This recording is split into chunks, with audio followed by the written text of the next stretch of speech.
Hey y'all, my name's Amanda. Welcome to my channel, and today I'm going to show you two websites that you can use to design color palettes for your knitting and crochet projects, and then also to find yarn that matches the colors you have chosen. I have pulled some examples of striped knitting and crochet projects that have several colors in them and they all look great together, and I am not talented enough to put these sorts of color combinations together on my own, so I'm going to show you two tools that I use to do that.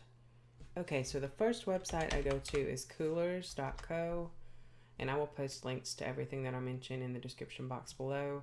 Just click on Start Generator, and you're going to have a few options. As soon as this loads, it's going to populate in some colors for you. You can click Generate here at the top, and it will give you a new selection of colors. So you can continue with this until you just stumble on one that you like.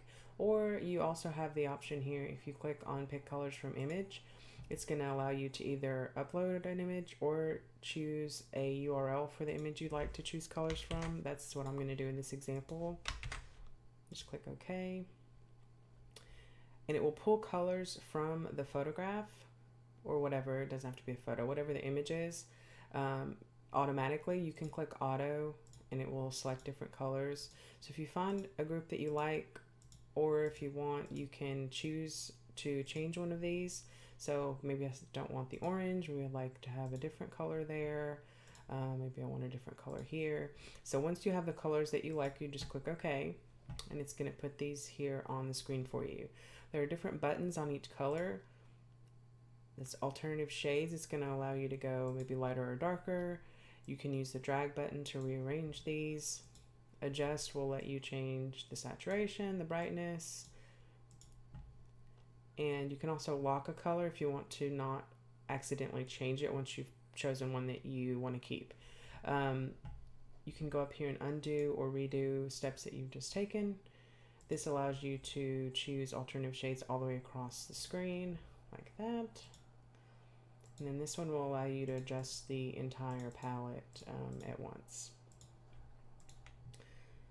So once you have the colors that you'd like to use, what I do is I open this in a separate window and put it over to one side of the screen.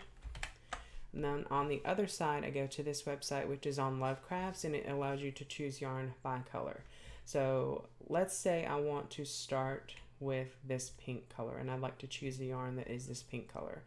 The first thing I can do is, if I want, I can save it by, filter it by brand, yarn weight, the different types of fibers, but let's say that wasn't necessarily something I was concerned with and I really just wanted to match the color. So I'm going to go here and choose pink. And then I can scroll through until I find a pink shade that matches what I'm looking for. So this is kind of close. Keep looking, that one's kind of close. So once you find one that you like, that you think is a good match, this one's a little close. Here we go. This is a pretty good match. So once you find one that you like, you have to have an account to log in to save things, but you can do that for free, and then you can click favorites. So you can go in and save the yarn colors that you like, that you think match your palette pretty well. Do that for each of these colors. It's going to show you the yarn. So say you chose this one, you can click on it and it's going to take you to a page about that yarn, and you can actually find all sorts of information about other colors for that same yarn. So you may want to use the same yarn for that project, and you can see there's one that kind of matches that purple. There's one that kind of matches the red. So that's how I usually go about looking for yarns to match the color palettes that I chose. I hope this video was helpful for you. If it was, I would appreciate it if you could give it a thumbs up. I hope you'll consider subbing before you exit my channel. Thanks for watching. Have a great day. See you next time. Bye.